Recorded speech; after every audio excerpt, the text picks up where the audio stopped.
Donc là, je continue toujours à vous montrer mes trades. Donc là, je suis rentré en M15. Le pourquoi, la raison est simple. J'ai dit que j'allais attendre, c'est ce que nous appelons le multi-time frame. Vu que j'avais dit que j'allais attendre. Donc, dans un instant, je vais vous montrer. Donc ici, C'est ça.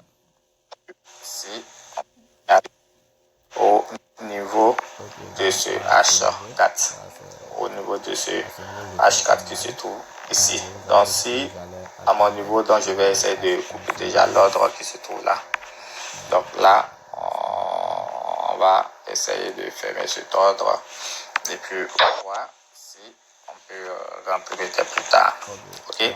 donc Donc là, en H1, je vais attendre si le prix clôture en dessous. Ok.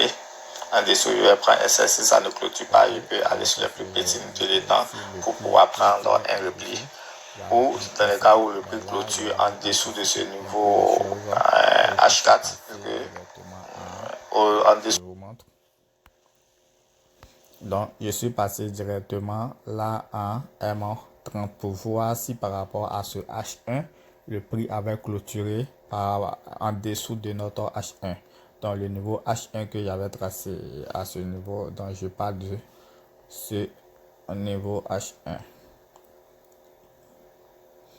Ok, donc par rapport à ce niveau H1, je suis parti voir en M30 juste pour vous trader le cycle H1.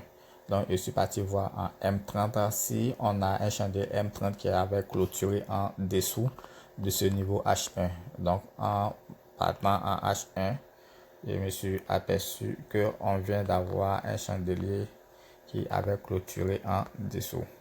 Donc, on a ce chandelier.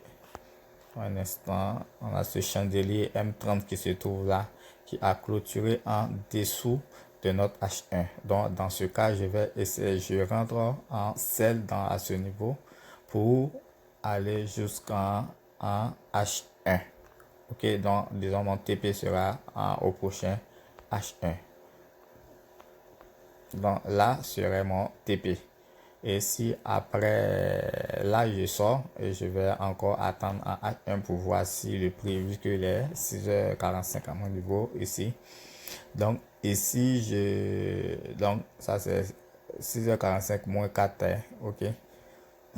Donc, ici, je vais attendre le H1 lorsque le prix, donc, au minimum, j'attends à ce que le seller arrive à ce niveau H1 pour clôturer ma position et attendre maintenant le H1 pour voir si ça clôture réellement en dessous. Alors, je vais prendre un seller pour maintenant tendre vers le H4 qui se trouve là. Ok, donc ça c'est un peu ce que nous appelons l'analyse multi-time frame. Donc en fonction des unités de temps, nous pouvons déjà anticiper certains sels là, sortir et attendre à ce que l'unité de temps supérieure se mette en place pour continuer à vendre ou à acheter. Ok, donc ça c'est plus dans l'analyse multi-time frame. Ok.